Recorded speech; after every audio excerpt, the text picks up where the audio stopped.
नमस्कार। आज के इस एक्सप्लेनर में स्वागत है। आज हम बात करने वाले हैं बालों और स्कैल्प केयर के बारे में, बिल्कुल साइंस और होलिस्टिक नजरिए से। अक्सर होता क्या है कि सिर्फ बालों की ऊपरी सतह पर ध्यान दिया जाता है, पर सच तो ये है कि असली चमक और मजबूती हमेशा गहराई से ही आती है। तो चलिए बिना देरी किए सीधे मुद्दे पर आते हैं, क्योंकि ये सुनने में शायद थोड़ा अजीब लग सकता है, पर क्या कभी सोचा है कि बालों को साफ रखने के लिए जो रोजमर्रा की आदतें अपनाई जाती हैं, शायद वही उन्हें नुकसान पहुंचा रही हैं? बिल्कुल। रोज शावर लेने का तरीका अनजाने में बालों के टूटने का सबसे बड़ा कारण बन सकता है। इस सफर में हम बिल्कुल जड़ से शुरू करके सिरों तक जाएंगे और आम ब्यूटी मिथ्स को डिबंक करेंगे। आज का एजेंडा कुछ इस तरह है। पहले द लिविंग स्कैल्प फाउंडेशन, उसके बाद वॉशिंग मैकेनिक्स एंड मिथ्स, फिर customising by hair profile, managing and reducing thinning और आखिर में डीकोडिंग टॉक्सिक हेयर प्रोडक्ट्स।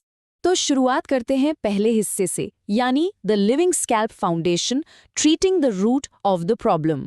देखिए, एक बेसिक फैक्ट समझना यहाँ बहुत जरूरी है।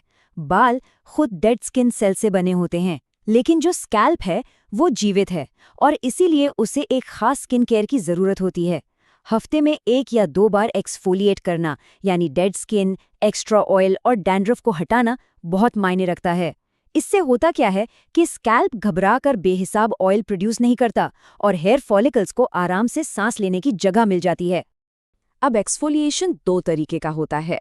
जैसे ब्राउन शुगर जैसी आम घरेलू चीजें फिजिकल एक्सफोलिएंट का काम करती हैं, यानी फ्रिक्शन पैदा करके डेड सेल्स को फिजिकली हटाती हैं। वहीं दूसरी तरफ होते हैं केमिकल एक्सफोलिएंट्स, जिनमें सैलिसिलिक एसिड या टी ट्री ऑयल जैसे एक्टिव इंग्रेडिएंट्स होते हैं।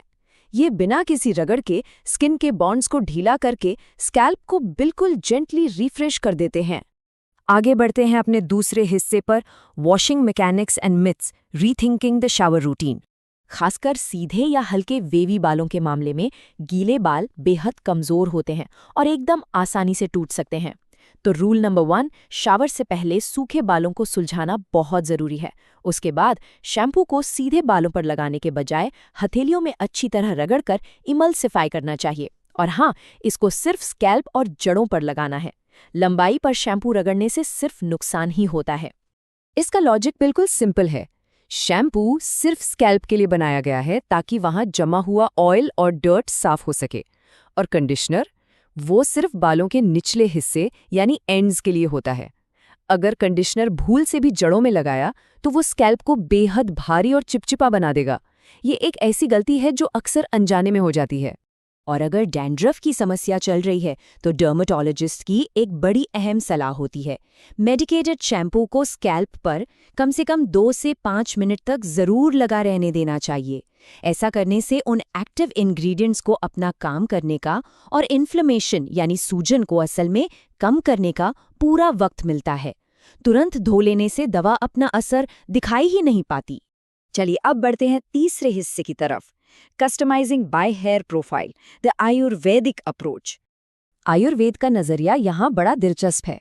वो बालों को दोषा में बांटता है। जैसे जिन बालों को ड्राई वाता टाइप कहते हैं, यानी जो सूखे और जल्दी टूटने वाले होते हैं, उन्हें तिल के तेल जैसी गहराई तक जाने वाली हाइड्रेशन की सख्त जरूरत होती है।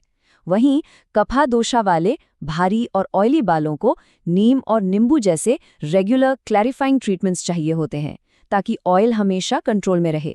इन जड़ी बूटियों की टारगेटेड ताकत को समझना सच में लाजवाब है। वाता बालों के लिए भृंगराज का इस्तेमाल ग्रोथ बढ़ाता है और बालों को जल्दी सफेद होने से रोकता है। पित्ता यानी फाइन बालों के लिए आंवला जड़ों को एकदम सॉलिड मजबूती देता है। और कफा दोषा के लिए नीम किसी जादू से कम नहीं, जो फंगल इन्फेक्शंस और डैंड्रफ को इफेक्टिवली खत्म करता है। अब आते हैं अपने चौथे और एक बेहद इंपॉर्टेंट हिस्से पर, managing and reducing thinning, dermatologist backed solutions. यहाँ एक ऐसी चेतावनी है जो शायद थोड़ी हैरान कर दे।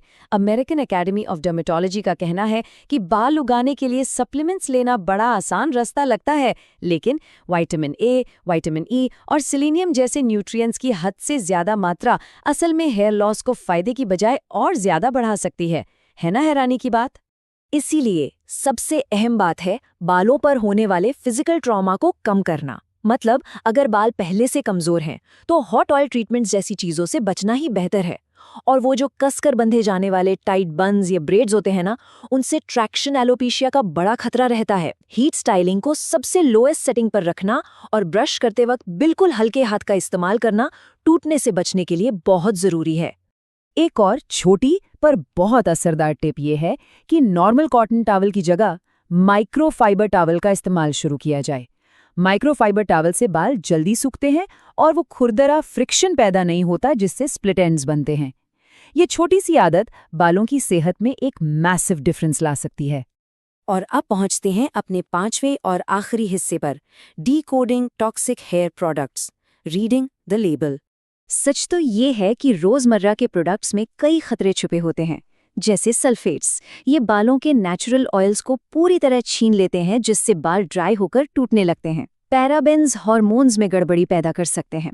सिलिकॉन्स बालों पर एक ऐसी कोटिंग बना देते हैं जो बाहर से चमक तो देती है, पर अंदर जरूरी न्यूट्रिएंट्स को जाने से रोकती है। और फॉर्मेल्डिहाइड जैसे केमिकल्स तो स्कैल्प को जला सकते हैं और इन्हें कैंसर कॉजिंग तक माना जाता है। लेकिन घबराने की जरूरत नहीं है। इन टॉक्सिक केमिकल्स की जगह नेचुरल और सेफ ऑल्टरनेटिव्स अपनाने से वक्त के साथ बालों का टेक्सचर पूरी तरह बदल सकता है। बस सल्फेट फ्री शैम्पू चुनना है, सिलिकॉन्स की जगह कोल्ड प्रेस्ड आर्गन या जोजोबा ऑयल लगाना है और डैंड्रफ के लिए हार्श केमिकल्स की बजाय सूदिंग टी ट्री ऑयल का उपयोग करना है। ये छोटे बदलाव एक हेल्दी हेयर केयर रूटीन की तरफ बेहद शानदार कदम है। तो एक साइंस बैक्ड पर्सनलाइज्ड अप्रोच अपनाने से लंबे समय तक बेहतर, मजबूत और घने बाल पाना बिल्कुल मुमकिन है। इस एक्सप्लेनर में जुड़ने के लिए बहुत शुक्रिया। पर जाने से पहले एक सवाल छोड़कर जा रहा हूं, सोचिएगा जरूर।